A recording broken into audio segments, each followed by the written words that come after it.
ஹம்பியை தலைநகராக கொண்ட பிறகு விஜயநகர பேரரசு ஹம்பியில் பல பிரம்மாண்டமான கோவில்களை கட்டினார்கள். ஆனால் விஜயநகர பேரரசின் ஆட்சிக்கு முன்பே ஹம்பியின் அடையாளமாக திகழ்ந்ததுதான் இந்த விருப்பாக்ஷா சிவன் கோவில்.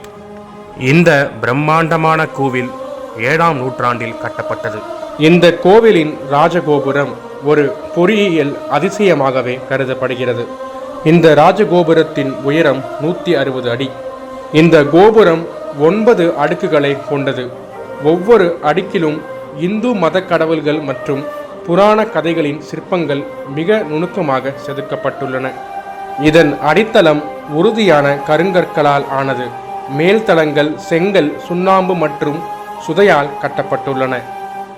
கோபுரத்தின் ஒவ்வொரு தளத்திலும் ராமாயணம், மகாபாரதம் மற்றும் சிவபெருமானின் கதைகளை விளக்கும் ஆயிரக்கணக்கான சிற்பங்கள் உள்ளன. இந்த கோபுரத்தை நேரில் பார்க்கும்போது அந்த பிரம்மாண்டமும் அதன் மீது செதுக்கப்பட்டுள்ள நுணுக்கமான வேலைப்பாடுகளும் நிச்சயம் நம்மை வியப்பில் ஆழ்த்தும். ஹம்பியில் பல அந்நிய படையெடுப்புகளும் நடந்தது. பல போர்களும் நடந்தது. பல பிரம்மாண்டமான கோவில்களும் கட்டிடங்களும் சேதமடைந்தது என்பதை கடந்த பதிவில் பார்த்தோம். ஹம்பியில் சில கோவில்களில் மட்டுமே இன்றும் வழிபாடு நடந்து கொண்டிருக்கிறது.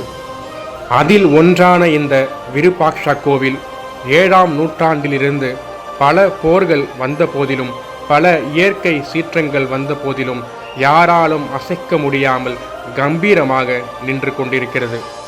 இருக்காதா பின்ன? உள்ளே இருப்பது பெருங்கடவுளான நம் சிவபெருமான். அவரை யாரால் என்ன செய்ய முடியும்?